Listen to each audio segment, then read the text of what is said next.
Hey everyone, my name's Joey. Josie's over on the swing set. It's Papa and Josie's homesteading. I was going to go over, somebody asked me the question, the purpose of my animals.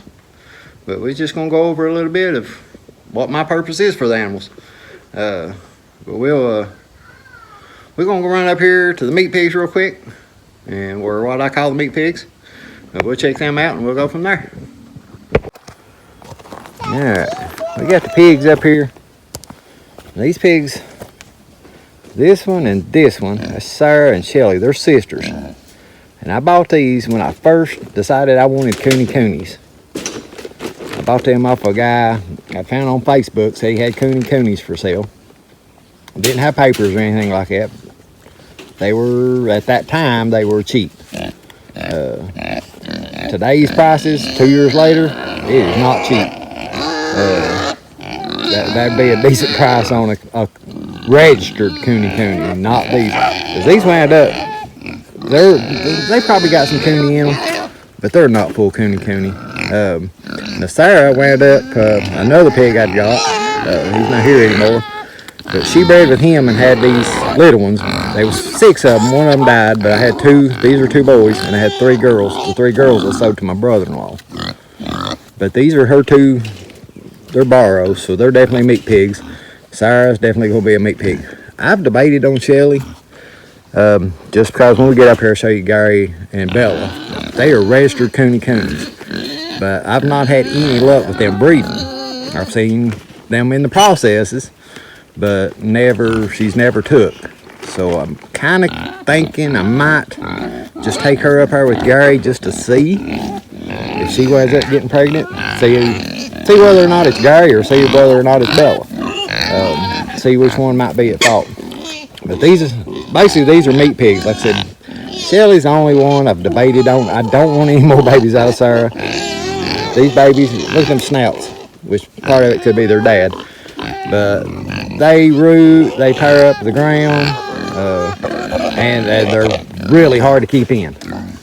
They'll stick their noses under the fence and hook the fence up. I'm really shocked they've actually stayed in this fence up here without being too much trouble. But yeah, that's these pigs that's up here that I call the meat herd. Alright, this is Gary and Bella. Gary's the boar. Bella's the gilt. But both these are registered coonies. And I bought them, they've been here a little over a year. And my plans with those was to breed them and sell off the babies, keep a couple for meat and sell off the babies. But so far I have not had any luck with them breeding. Gary was 2 when I bought him. He's a little over 3 now. Bella was only about 4 months, so I had to wait a year, a little bit longer than a year, before I could even breed them. And the first time I put them together, I left Gary and Bella together over in the dog pen for about 3 months. And I knew the first time she didn't take because I seen her, she come in the second time. And I thought maybe the second time she had took. And I waited about a month and I didn't notice that she'd come in that next time around, so then I took Gary out. So they'd been together about 3 months, took Gary out. She was due the 1st of May. And 1st of May rolled around and she come into heat first part of May. So I put them back together. They've been back together, well, ever since 1st of May. So this is June, this is almost the end of June. So they've been together for 2 months. I did notice she was in when I first put them in there. And I guess she didn't take that time because I did notice that she had come back in one more time. And I haven't noticed that she's come back in anymore. But I'll just have to wait and see. But when I bought them, prices on cooney piglets for this area was anywhere from about 400 up to about 800. All depending on, who wanted them and the breeds and everything. Yeah, Josie's sunflowers are blooming and it's tall and it's blooming.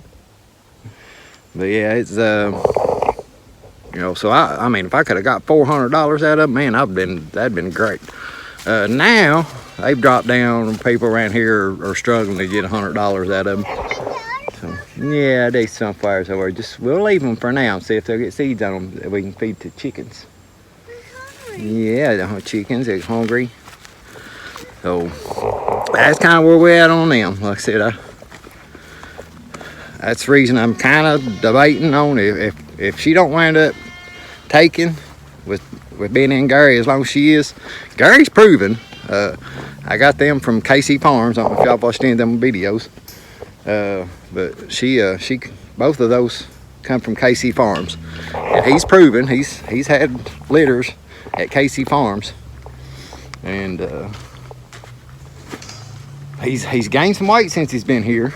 So I don't know if that. I know he's not having any problems getting up on her or anything like that. So I don't know what the deal is. Sometimes they just don't come in. I understand that, or you know, they don't take. I was gonna close the gate and you kept standing in it, so I just walked off. So that's where I'm at with those. That's my thing with pigs. I wanted the coonies because they eat grass. They don't really tear up your fields. If you rotate them around and don't leave them in a spot too long, they won't tear up your ground. They won't kill the grass out, and so that's kind of why I went with the coonies. That's why I don't like Sarah and Sarah's babies. Because I mean, you put Sarah out in the field. I've moved her around before, and you put her over in the field and she'll dig a hole in just no time flat. Shelly's not so much. She don't really do it as bad. So that's kind of my thing with maybe putting her in there. If Bella don't take this next time, you know, if I don't notice anything in her in a couple months, and I still have them, because they're ready to butcher. I might put Shelly over there just to see if it's Gary, see if it's Bella. But that's it on the pigs. Now my chickens, I've pretty much had chickens my whole life. If I've ever lived anywhere that I could have chickens, I've had chickens. I have processed chicken and eat chicken myself. Whenever we moved down here and we got the chickens down here, my wife or the boys will not eat the chicken. So I haven't really I processed a few here and there, but for the most part we just use the chicken for the eggs. Big fox issues down here. Like I said, you can go for a while and they don't seem to bother them too bad, but then when they figure out that they're there, they're relentless. They won't stop until they just about get every one of them. I've been trying to trap up past where the meat pigs is at up there. I've been trying to use a live trap because a lot of times it's the cats that I catch. So I've been using the live trap trying to catch a fox. I figure maybe they might be hungry enough that I can catch them. But our chickens mainly just for eggs. I like when they can run loose, help with ticks and bugs and things like that. And they lay way more eggs when they're running loose. But it's hard to do with foxes. Like I said, I went from 17 to 4 in like 2 weeks, just because of the foxes. They was ripping through the fence and everything up there in the other coop. I moved them up to this coop because they was just tearing through the wire on that other coop. So we moved them up here and they're not bothered. These 2 calves I got from the guy I used to work for. He had bought a farm, had cattle, and he had sheep. That's where the sheep come from too. But I bought these 2 calves. It was a heifer and a little bull calf, which I banded the bull calf. He's a little steer now. I thought about keeping the heifer and, you know, keeping her and either borrowing a bull or getting her artificially inseminated or something like that and raising a calf. But I don't have the grass. There's not enough grass here, not even for one cow. So until I get enough grass that I know I can raise one and not have to feed hay all summer long, I'm not gonna go. So I'm gonna sell both of those. I'm gonna try to keep them to next spring. As hot as it is and dry as it's been, I mean, I know this whole side of the country's eat up with it right now. Hopefully hay and stuff won't get too bad, and you know, if hay gets bad, people's pastures get bad and stuff like that, you know, they'll be trying to dump off all their cattle this fall and stuff. So hopefully it won't get too bad. But I'm gonna try to keep these until spring, and then sell them then. And then we got the sheep.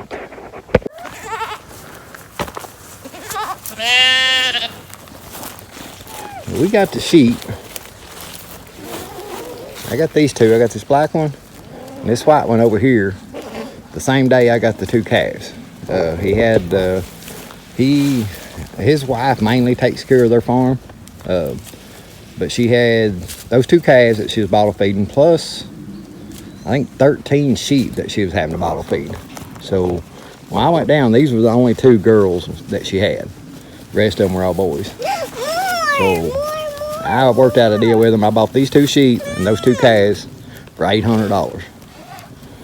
And my goal with these sheep is I want to let these grow up, because I got Andy up here. I'll show you guys him here next. But I got Andy up here that I want to start breeding these sheep. And I think I got enough grass and stuff that I probably could keep the sheep. At least these two. Maybe get a couple more or something other. We'll just kind of have to play it by ear on the grass. But that's my goal on the sheep, is to let them have babies and maybe butcher one.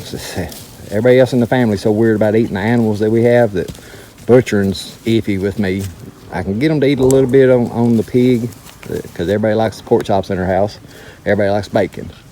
And when it comes to something like this, it might be like chickens and they won't touch it. I don't know. So we'll just have to play that one by ear. But my main thing is I'd like to have, you know, these two, if they can have 2 a year, 4 a year, you know, just something to sell to help offset the feed cost. All right, Andy here is a ram, and I got him from my old boss too. We've had him over a year. And yeah, we got the kitty cat. But yeah, he will be the ram I'll be using. Why don't y'all fight? To breed with those two girls. Now the goats here we got Bubby. He's a wether. Now Bubby, he's going on about 12 years old. He's been here ever since we've been here pretty much. One of the guys that was on the tree cutting team of the guys that run our electric line in here had him and his sister and their dad, and he brought and give them to me, and I had him. And his sister is the mama to Missy, and then Missy's the mama to Coco. But it's okay. But there at one time I had Missy.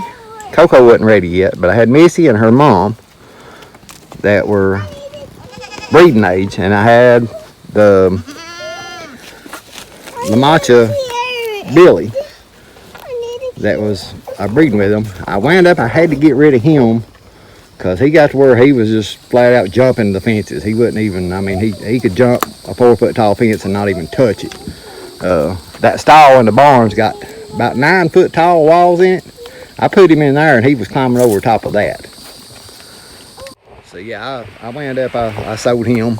I couldn't keep him in. I couldn't keep him in anything hardly. Even the chicken tractor, I built the chicken tractor for him. And I was just gonna move him around every day, twice a day, whatever I needed to do. And he would just, I could put steel posts in the ground on all 4 corners of it, and he would just hook into it and lift it up and pull it right out of the ground. And getting Josie some carrots for the decent little carrot over there. There you go. All right, go feed, yeah, it's a big one. Go feed 2 rabbits. But yeah, he would take and just hook into it and pick that thing up and pull the post right out of the ground. He got impossible to keep in, so he had to go. And then a little bit before he even started getting out though, I had coyotes come up here, and I had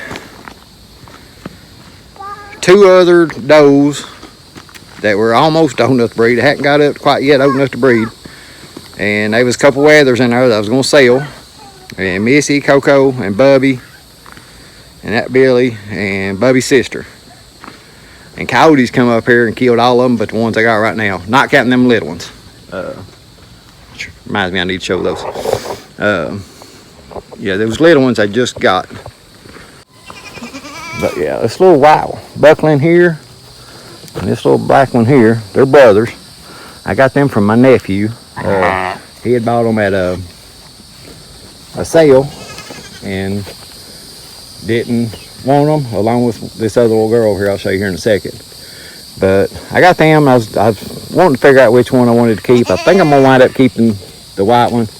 I'll probably sell him because I don't need both of them. So probably wind up selling him. They're brothers, so it don't really matter if I bred him to one of these two. I still wouldn't be able to use the baby with the white one. So I'll wind up selling him. He's kind of small, so I might breed him with this goat over here. I'll show you here in just a second. But this little, that's one of them little Nigerian dwarfs or something. It's some kind of dwarf goat. A friend of mine down here, a neighbor, had daddy bought it for his daughters, and they fooled with it for a couple months, and he said then it just wound up, it was just got stuck in a pen and nobody wasn't fooling with it, and he was having to go down and feed it, and nobody wasn't doing anything with it. It didn't have no other animals to be with, so he was gonna give it away, so I took it. And but I might, if that little black one, he's not getting very big, I might breed him with her, I don't know. But then I got this one. There's another one that my nephew had got from the sales. Is no relation to those two bucklings. So I'll just let her grow up. Now I'll have her and Missy and Coco. And we'll just raise those up. No plans on eating goats because I know nobody else in the house will. I have eaten goat before, and I mean, goat meat's fine. I don't have a problem with it, but I know nobody else will eat it in the house. So we'll just raise them to sell off. That'll give me 3 does if nothing happens.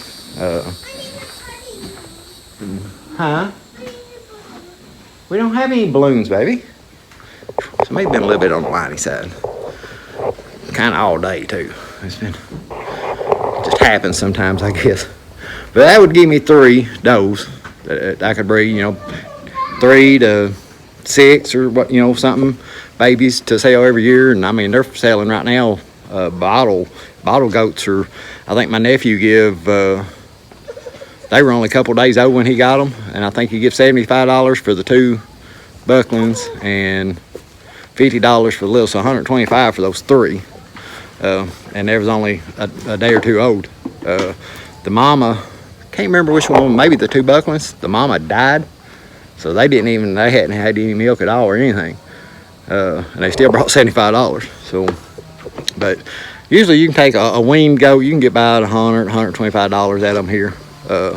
So I mean, if I could get 3 to 6, $300 to $800 or something like that a year just to help with feed. Nothing, and the goats eat all this brush and stuff around here. So I can run around and let them eat all the brush, the stuff that the sheep won't eat, the stuff that the pigs won't eat.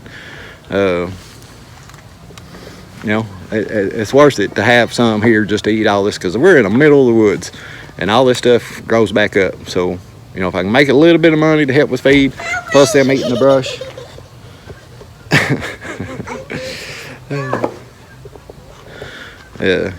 That's what I got them for.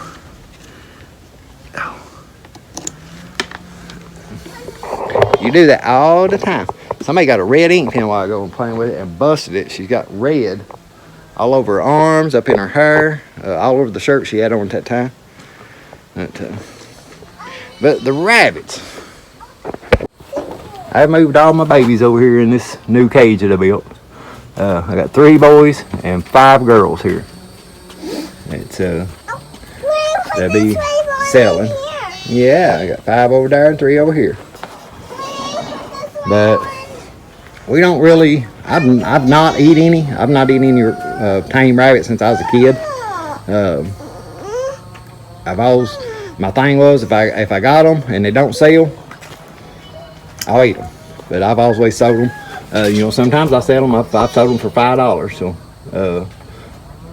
but there's Rose. That's one of my does. There's Keith. He's my big buck I've had for a while. Have a couple years, I guess, or something. Those two and these three in here are the ones I keep. So I got 3 does and 2 bucks. I got a black doe here, a black buck here, which are brother and sister, so I can't breed them two. And they got Fancy here, which is no kin to Keith. So I got the 3 does and 2 bucks. That's what I breed with. And then I just sell those babies. Sell those babies off when they get big enough. I usually just list it on Craigslist. And like I said, they usually say I usually start out at 15. Sometimes I'll drop it down to 10.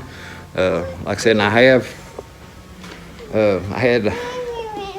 think I had 4 the last time that I couldn't hardly get rid of, and the guy called me. I had them listed for 10. He called, and he was wanting to come look at a couple, and he come down here, and I told him he could have all, if he wanted all of them, I'd sell him all 4 of them for $5 a piece. So he took off all 5 of them.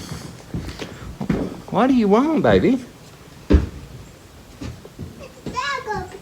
There's a bag up there. Bag of what? I see this bag of Okay, but it don't have balloons in it.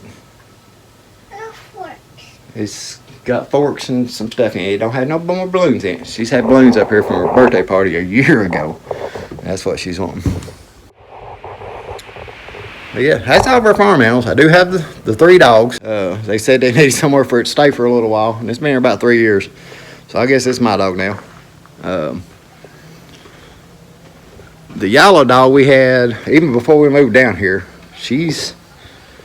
I'm gonna guess she's somewhere around 11 or 12 year old. We got her from the pound. She's already fully grown, but you could tell she was young. So we've been here 10 years. So she's somewhere around 12. She won't stay put. So she's always, ever since we've been down here, she was in a pen when we lived in town. And she stayed in the pen or in the house. Down here, we brought her out, and after a couple of weeks, we started letting her loose, and she would disappear for 2 or 3 days at a time. And she never stopped it. She would come. You'd see her for a little bit, and then she'd be gone for 2 or 3 days. And you might see her for an hour or 2 here and there, and be gone for 2 or 3 days. So she pretty much stayed either tied up or in a pen.